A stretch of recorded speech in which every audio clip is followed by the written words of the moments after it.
जगतियाल जिला सदर BRS party के विद्यासागर राव, एक्स एमएलए कोरटला और एक्स जेडपी चेयरपर्सन जगतियाल दावा वसंता सुरेश ने आज नौकापल्ली का दौरा किया। चंद दिन कबल इंदिरमा मकानात की मिसमारी की गई थी।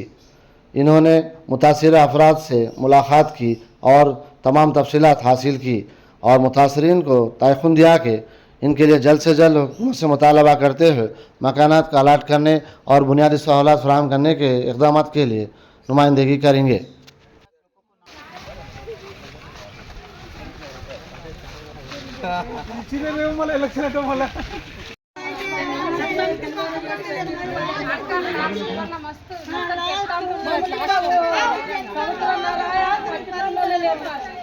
ఎంత ఇబ్బంది పడుతున్నాము నీళ్లు లేక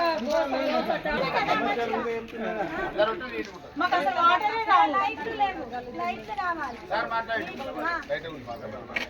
సార్, వాటర్ అసలు అసలు మాకు వాటర్ లేక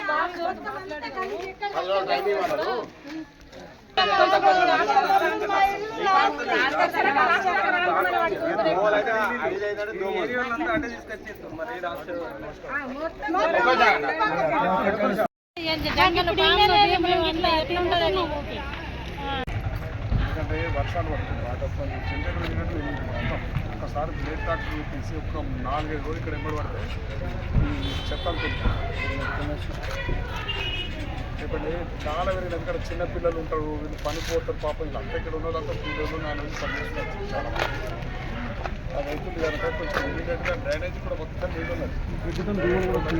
పాములు వస్తాయి, ఇంట్లోకి వస్తున్నాయి. ఇంట్లో ఉన్న వాళ్ళకి ఏమైనా ఇంటికి పోరే కదా, ఇంట్లో మీద పాములు కూడా వస్తున్నాయి.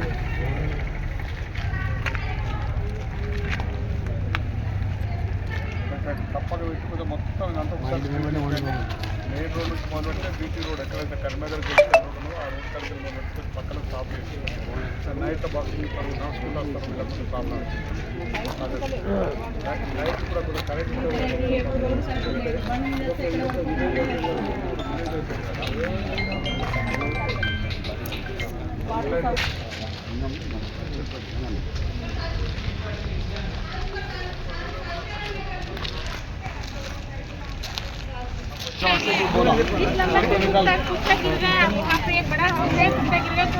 निकालो मेरा कोई 2 दिन में आ तो बोले 5-6 दिन के बाद हम आते फिर इसके बाद 10 दिन टाइम देते उन लोगों को। 10 दिन में अगर 60 మేము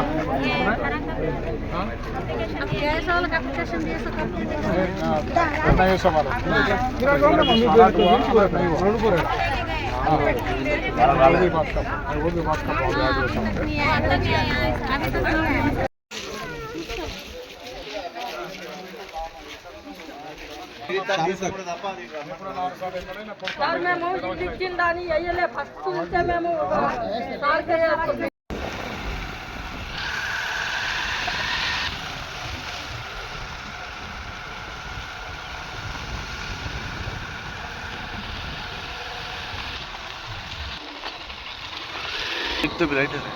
దాన్ని ఏర్పాటు చేసి అప్పుడున్న ప్రభుత్వాలు పేదవాళ్ళకి ఇల్లు ఇవ్వాలని చెప్పే ఉద్దేశంతో అప్పుడంతా ఒక ఇల్లుకు 60,000 40,000 రూపాయలు ఉండే. అప్పుడు 2007 రూపాయలు ఉండే. దాంట్లోకెళ్ళి ఇస్తే కొంత ఇచ్చిన బేస్మెంట్ మందం కానీ దాని మందం కొంతమంది కట్టుకున్నారు. కొద్దిగా ఏదైనా ఆర్థిక స్తోమత ఉన్న వాళ్ళు స్లాబుల వరకు వేరు. 70,000 ఇల్లు అప్పుడు కూడా కాకపోతుండే, ఏదో కట్టుకున్నారు, వాళ్ళు నివాసం ఏర్పడుతుందని చెప్పి. అటువంటి నిర్మాణాలు కొంతమంది లేని వాళ్ళు ఏవైతే బేస్మెంట్ వరకు కానీ లెంటల్ లెవెల్ వరకు కట్టుకుని వదిలిపెట్టిన దాన్ని ఇక్కడ ఏదో హాస్పిటల్ కడతామని పర్వాలేదు, హాస్పిటల్ కట్టడంలో ఇక్కడ డబుల్ బెడ్రూమ్ ఇళ్ళు వచ్చినాయి పర్వాలేదు. కానీ వాళ్ళందరినీ ఒకసారి కూర్చోబెట్టి మాట్లాడి ఇప్పుడు డబుల్ బెడ్రూమ్ ఏవైతే కేసీఆర్ గారి హయాంలో జరిగినాయో, అప్పుడున్న పార్లమెంటు సభ్యురాలు కవితమ్మ గారు, కేసీఆర్ గారు ఎక్కడ లేని ఏ నియోజకవర్గంలో కూడా 1600 ఇచ్చారు. నా నియోజకవర్గంలో కొరట్లు కూడా 1600 వచ్చినాయి. ఇక్కడ 4500 ఇల్లు ఇచ్చారు.